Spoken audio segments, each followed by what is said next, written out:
Alright, welcome back to the channel, guys. You might have guessed already what this video is going to be about. Yes, this is the Harrier 29,000 kilometers and 3 years review. Ownership review. Let's talk about the performance and the drive quality right now. Well, the engine is a huge engine, like 2000cc engine, and this car is very huge. It feels like an elephant on the road.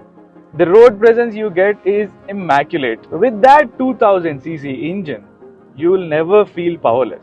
Even in the city mode or in the eco mode, you have enough power just to overtake and cruise through the city.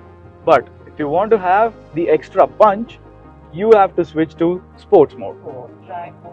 That sounds good, right? Well, talking about the gearbox, this car offers a DCT, 6-speed transmission. Well, if anyone's coming from the AMT or AGS, you might know the difference between that seamless gear shifts. Well, I own a Baleno and I definitely differentiate between the AMT's gear shifts and the DCT's gear shifts.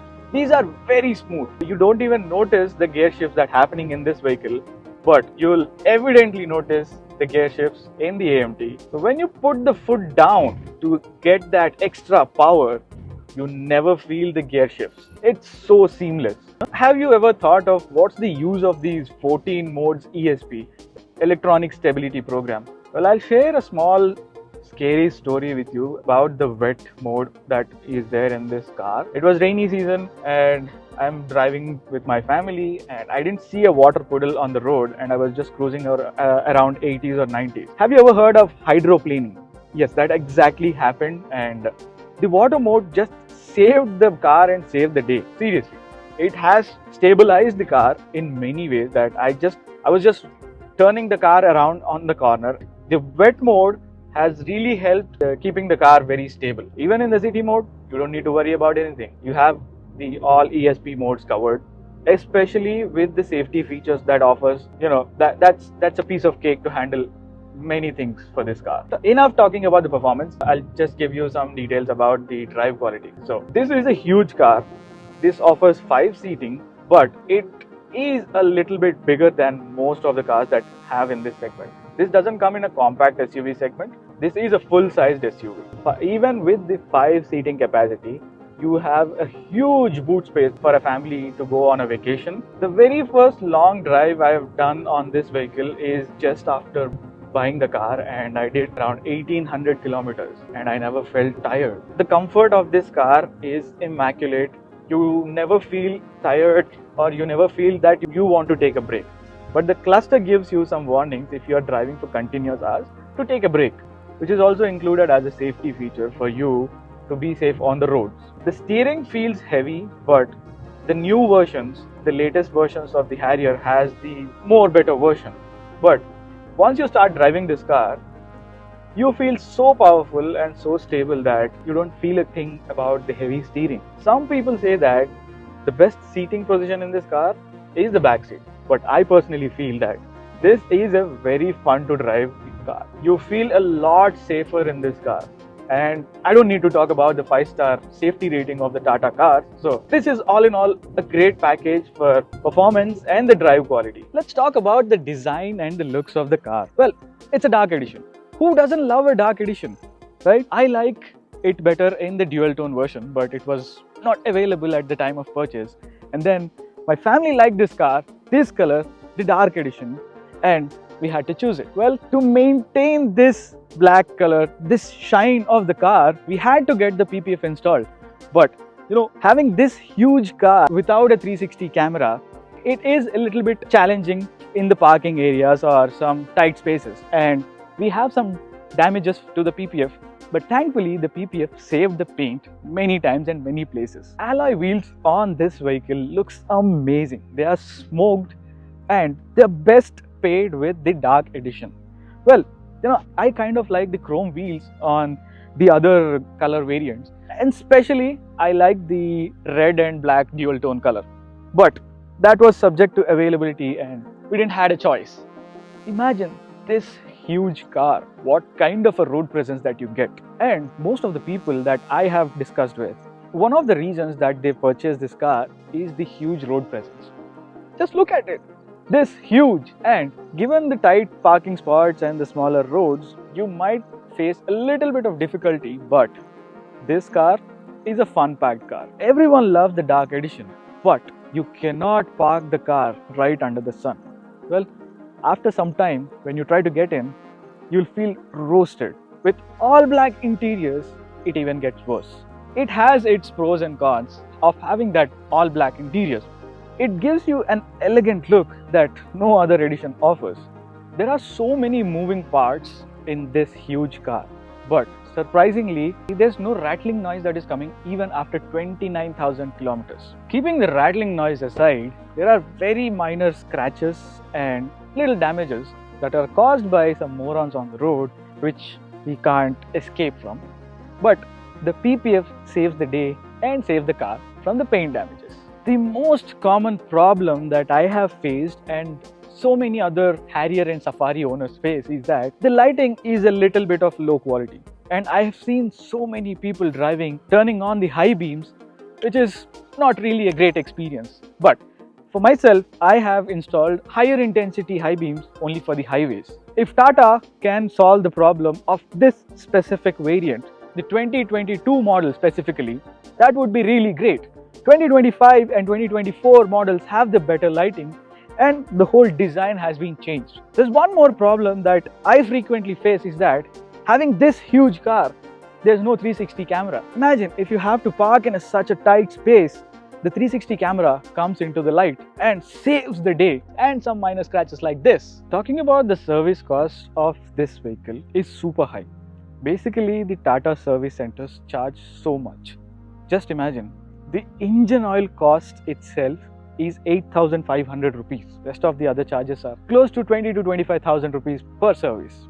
As it's done 3 years already, well, I kind of have thoughts of switching to a service center which is more cost efficient than giving it in the Tata service centers. I do have also a problem with the service quality as well. There are a few times where I did specifically mention about a few issues, but they haven't addressed it. One specific issue that really bothers me is the parcel tray in the trunk, in the boot space. It's better to show it to you rather than explaining right here.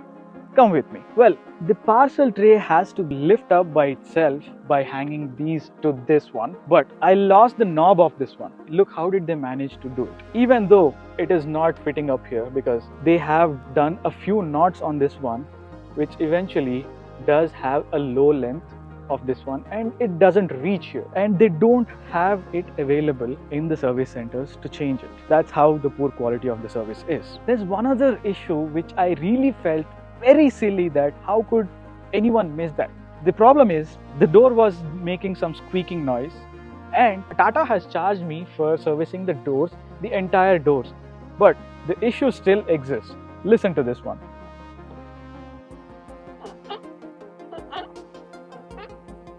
That's a very small problem that anyone could just fix it by adding a lubricant or some grease to it. They didn't. Regardless of which day you visit to the service center or what time you visit to the service center, it's definitely gonna take 30 to 45 minutes, be it taking the car in or giving the delivery.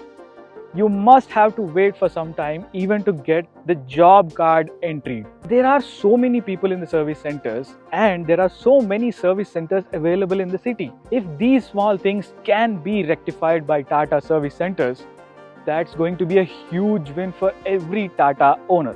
Well, the one last thing that I don't like about this specific 2022 model is that the infotainment system. There are so many complaints about the infotainment system from so many Harrier owners of 2022 model. It is laggy, and it sometimes gets blacked out even in the middle of the run. So there has to be something done based on these feedback from so many Tata Harrier owners.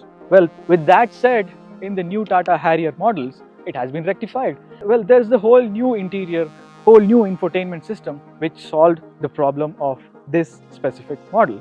So many people say that the sunroof in this vehicle is a luxury option and they are not being able to use it to that part. Well, in my case, it's very different. I have a German Shepherd at home, so once the sun blind goes back, he enjoys the view like anything. He jumps into the car and he just waits for the sun blind to get open. Well, there are two most useful features of this car that most of the consumers use it daily. Number one is the ventilated seats. They offer a great comfort, be it any season. That little extra air that comes out of the seat keeps your back cool. That gives an amazing comfort while driving. Number two is the electrically adjustable seat. Well, who doesn't love that slightly customizable position where you wanted to have that little extra push towards up? So the electrically adjustable seat ensures you don't end up in an uncomfortable situation while you have to drive so many hundreds of kilometers. Well, what do you think is the USP of the car? Is it the driving seat or the back seat?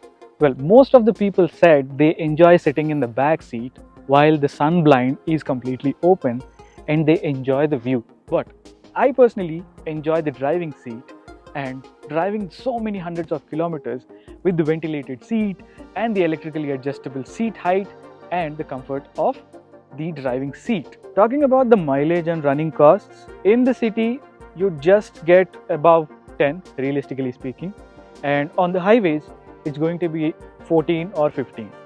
The running cost of the vehicle, there are multiple things that you have to get replaced in every yearly service, and hence the higher the running costs.